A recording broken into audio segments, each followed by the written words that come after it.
అశ్విని నక్షత్ర ఫలితములు. ఇది దేవగణము. యోని గుబ్లము. 1వ పాదమున జన్మించిన పుట్టిన బిడ్డకు తండ్రికి గండము. 2 మరియు 3వ పాదమునకు ఏ దోషము లేదు. 4వ పాదమున జన్మించిన సామాన్య దోషము. ఈ నక్షత్రంలో జన్మించిన వారు శక్తి సామర్థ్యాలు కలవారు. 2, 3, 4 పాదములలో జన్మించిన కుటుంబాలు అభివృద్ధి చెందును. సేవకా వృత్తి నుండి అభివృద్ధి చెందును. అలంకార ప్రియుడు భార్యాబిడ్డల వలన సంతోషించును.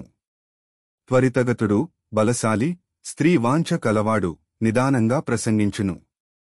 ఇతని జీవనాభివృద్ధి ఉత్తర, దక్షిణ దిక్కులందుగాని తూర్పునందుగాని జరుగును. అటులనే గృహము కూడా దక్షిణ వీధి లేక తూర్పు దిశయందుగాని ఏర్పడును. పరగ్రామ నివాసి అగును. మంచి వంశము నందు జన్మించెదరు. సామాన్యంగా ఇతడు పెద్దవాడిగా ఉండును. ఇతని రంగు చామన ఛాయ కలిగి ఉండును. వేడి శరీరము, ఆయుష్మంతుడు, చిన్నతనమున వీరికి ఆలస్యంగా మాటలు వచ్చును. పొడుగైనవాడు. దుర్జనులను మంచి మార్గమున ఉంచును. విద్యా విఘ్నములు కలుగుచుండును. వీరికి బంధుమిత్రుల వలన నిందలు తప్పవు. 40 సంవత్సరముల వరకు స్థిరమైన వసతులు, స్థిరాస్తి అభివృద్ధి చేయును. స్వార్జితం అధికముగా ఉండును. 40 నుండి 45 సంవత్సరముల మధ్య భార్య వలన కాని కుటుంబం వలన కాని ఇబ్బందులు ఎదురవును.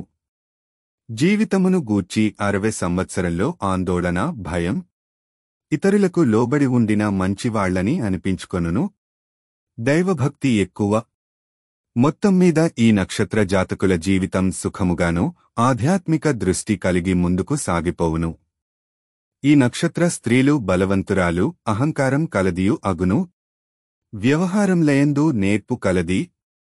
ఈ నక్షత్ర పురుషులు ధనవంతుడు, శౌర్యవంతుడు, అందగాడు, వినయము, బుద్ధిమంతుడు, సమర్థుడు, గొప్ప శరీరం కలవాడు అగును.